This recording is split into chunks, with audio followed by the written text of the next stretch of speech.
Assalamualaikum Pak Ustadz. Saya mau bertanya nih Pak Ustadz.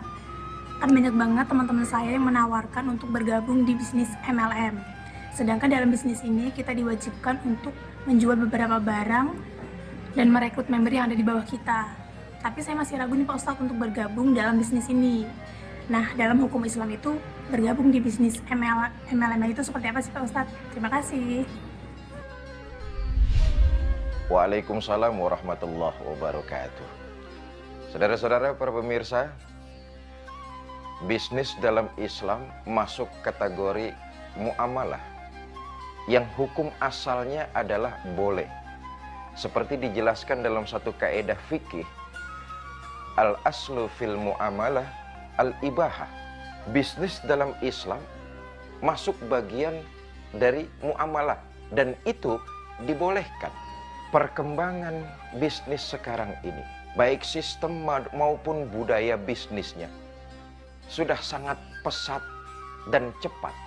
Maka diperlukan improvisasi, inovasi, teknik, dan mediasi dalam dunia usaha perdagangan. Dan Islam memberikan jalan untuk itu semua.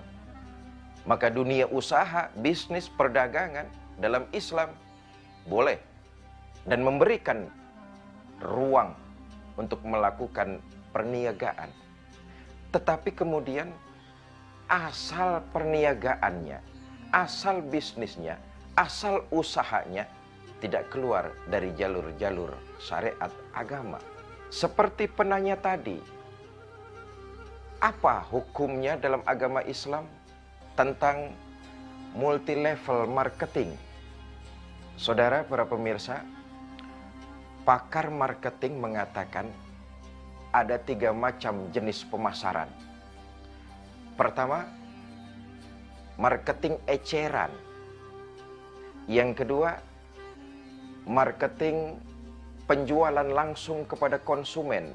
Ini yang mereka sebut direct selling.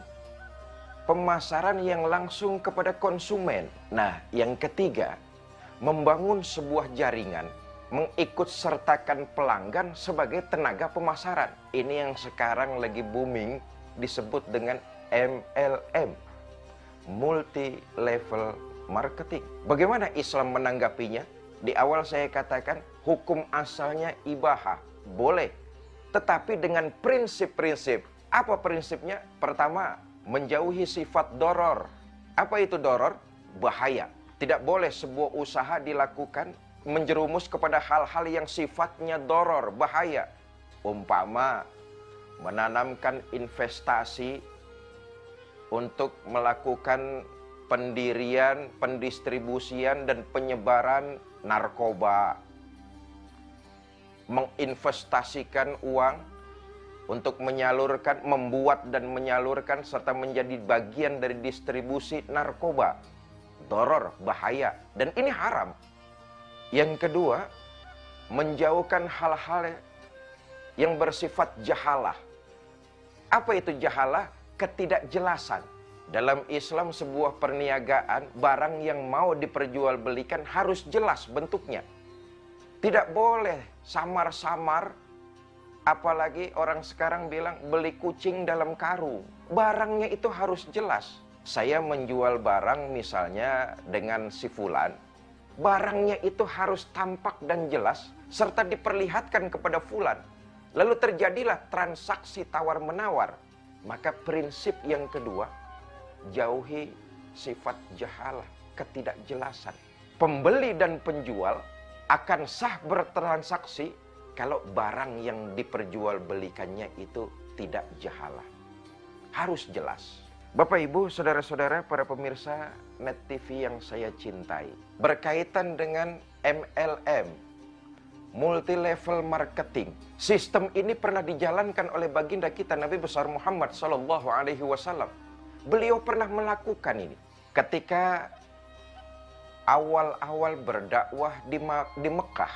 Dakwah yang dilakukan Nabi itu multi level marketing, dari mulut ke mulut, dari orang ke orang, dari rumah ke rumah.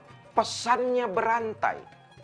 Membangun sebuah jaringan yang mereka juga diikut sertakan oleh baginda Nabi sebagai pemasar.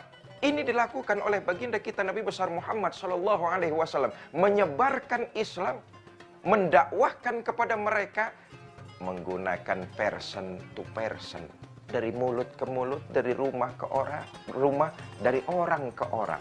Saudara, saya kembali, muamalah ini masuk kategorinya muamalah.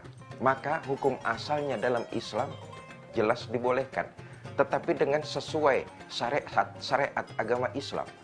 Yang perlu diketahui dalam bisnis MLM ini, pertama, MLM yang akan kita ikuti jauh dari unsur maisir.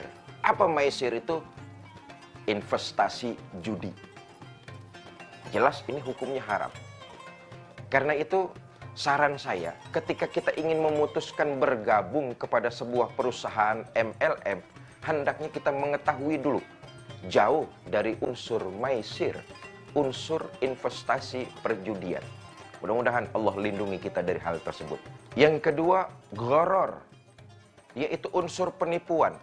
Kalau sistemnya menipu, maka Islam mengharamkan. Jadi jauh dari unsur penipuan.